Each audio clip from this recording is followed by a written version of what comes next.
اہل بیت اور اصحاب کو جو ہے وہ دو گروہوں میں بانٹ دیا گیا ہے، جبکہ حضور علیہ الصلوۃ والسلام کی نسبت سے ہی ہم اہل بیت کا احترام کرتے ہیں اور حضور کی نسبت سے ہی اصحاب رسول کا احترام کرتے ہیں۔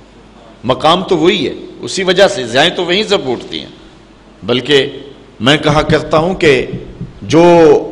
اہل بیت ہیں وہ نبی کے گھر والے ہیں، جو اہل بیت ہیں وہ نبی کے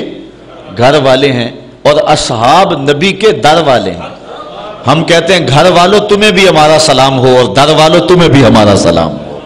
تو حضور نے فرمایا اگر کوئی بغض رکھتا ہے تو وہ بھی میری وجہ سے رکھتا ہے، اور اگر کوئی ان سے پیار کرتا ہے، محبت کرتا ہے تو وہ میری محبت کی وجہ سے کرتا ہے۔ وَمَنْ أَذَاهُمْ فَقَدْ أَذَانِي،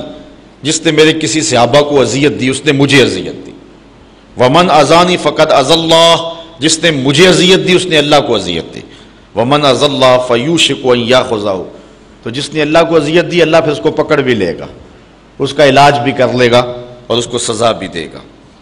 حضرت انس روایت کرتے ہیں کہ حضور نے ارشاد فرمایا مثل اصحابی فی امتی کالملح فی الطعام لا یصلح الطعام الا بالملح۔ حضرت انس کہتے ہیں کہ میرے اصحاب کی مثال امت میں اس طرح ہے جس طرح کھانے میں نمک ہوتا ہے، اگر نمک ہوگا تو کھانے میں لطف ہوگا، اور اگر نمک نہیں رہے گا تو کھانے میں لطف نہیں رہے گا۔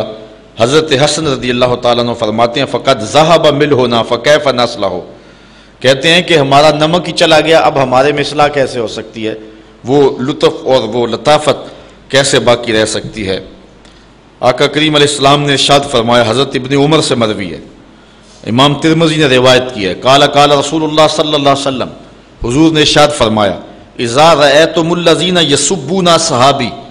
جب تم کسی شخص کو دیکھو کہ میرے صحابی کو گالی دے رہا ہے، حضور کی نظروں میں سب کچھ تھا، کوئی بھی حضور کی نگاہوں سے پوشیدہ نہیں تھا،